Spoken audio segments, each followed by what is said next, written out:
It's Cara Newhart, and in this workshop, we're breaking down some beginner basics, and I'm showing you how to install pasted wallpaper.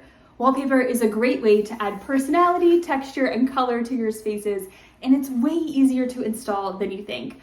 I'm going to break down the step-by-step process as well as sharing all my pro tips so you can have a beautifully wallpapered wall in no time. Let's dive in. Here's what you'll need. Unpasted wallpaper. Be sure to check the product details because some papers are water activated or peel and stick. I went with this gorgeous floral wallpaper. It's playful, but the deep background gives it a moody vibe. Wallpaper paste. There's many options to choose from. Use a temporary paste to make it renter friendly. Grab a clean paint tray and a 3/8" nap roller to apply the glue. A smoothing tool. You can use a squeegee or a felt-wrapped paint shield. Just make sure it's not metal so it doesn't scratch your paper. A utility knife and extra blades. Changing the blade often is the secret to crisp lines. Phase 1, planning. It's so important to measure correctly and plan ahead so you have the right amount of wallpaper. I love using the wallpaper calculator on homedepot.com. It makes it really easy to plug in the measurements of your room, and it tells you how many rolls you need to purchase. So once you have your measurements, you plug it in, you know how much to buy, you can order a print you're obsessed with. Phase 2, prepping the walls. It's so important to prep your walls before you start the install so you can ensure that the wallpaper is applied smoothly and it looks polished. So you're going to want to start with clean, dry walls, and it works best if your walls are not textured. If you are working with textured walls, just know that some of that texture could show through the wallpaper. And as long as you're okay with that, you don't have to do anything additional to your walls before application. If you want a really smooth surface, you don't want any texture showing through, you can take the extra step of skim coating your walls before installation. But now that we've made sure our walls are clean and dry, let me show you one of my best pro tips. This pro tip is especially important if you're using a wallpaper that has a dark base. So wallpapers are normally white on the back and on the edges where they've been cut. So I want to make sure that at the edges where my paper strips meet, where I'm matching up that pattern, none of this or the wall color shows through. I went to the paint wall and grabbed a paint color that matches the background of my wallpaper almost exactly. I snagged a small sample size of this and I'll be painting it on the wall where the seams meet. To start, I measure the width of my wallpaper with a yardstick and mark.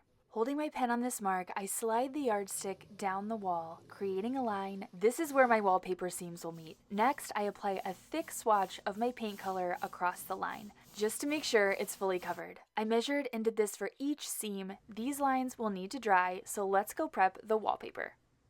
Phase 3, application. Time to measure and cut. You want to find a big open space to do this in. I like to lay out a tape measure and then just roll out my paper.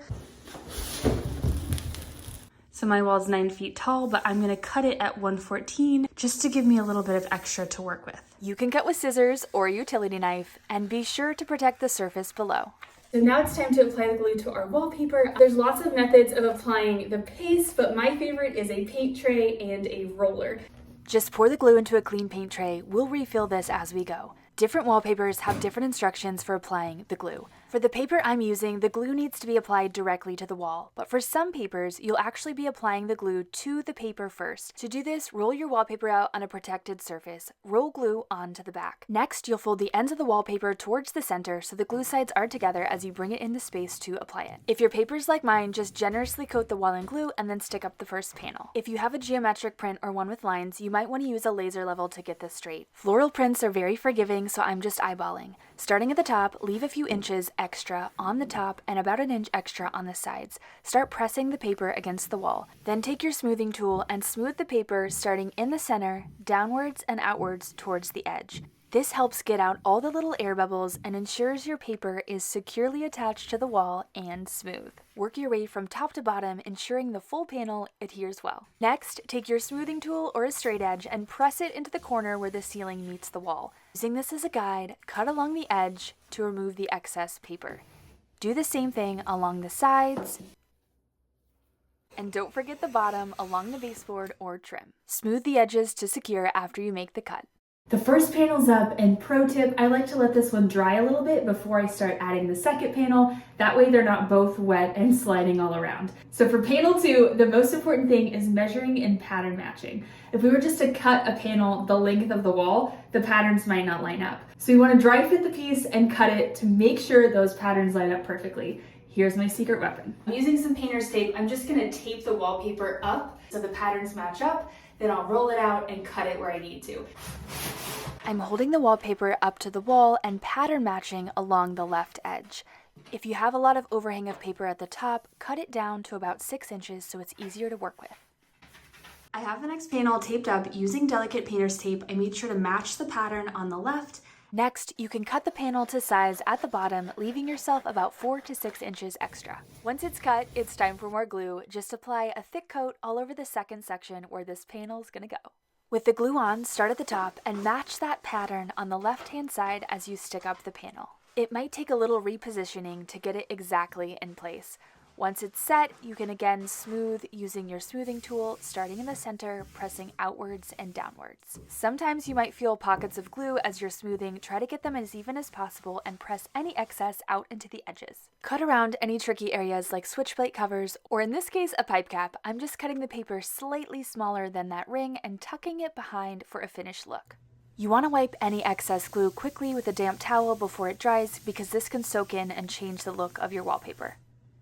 Time for the final panel. I'm just applying the same steps of dry fitting, applying glue, and sticking the panel up. You're not going to believe how much this wallpaper transformed this space. But first, one more tricky spot, and that's behind the toilet. To do this, I applied the glue directly to the paper and then slid it behind the toilet tank. I didn't have a ton of room to work with, but I did have enough space to slide my smoothing tool behind to press it in place. Then I smoothed the edges. Okay, are you ready for the big reveal? So here's the before, and here's what it looks like after. This floral print totally made this space come alive. There's personality, texture, and amazing color. To take the space to the next level, I also added some simple shelves for extra storage. One last pro tip, let your wallpaper dry completely before hanging anything on the wall. If you like this video, you should click that thumbs up and then hit that red subscribe button down below so you can stay in the loop for more easy DIY workshop projects just like this. You can find more on homedepot.com, and you can find me on Instagram at Never Skip Brunch.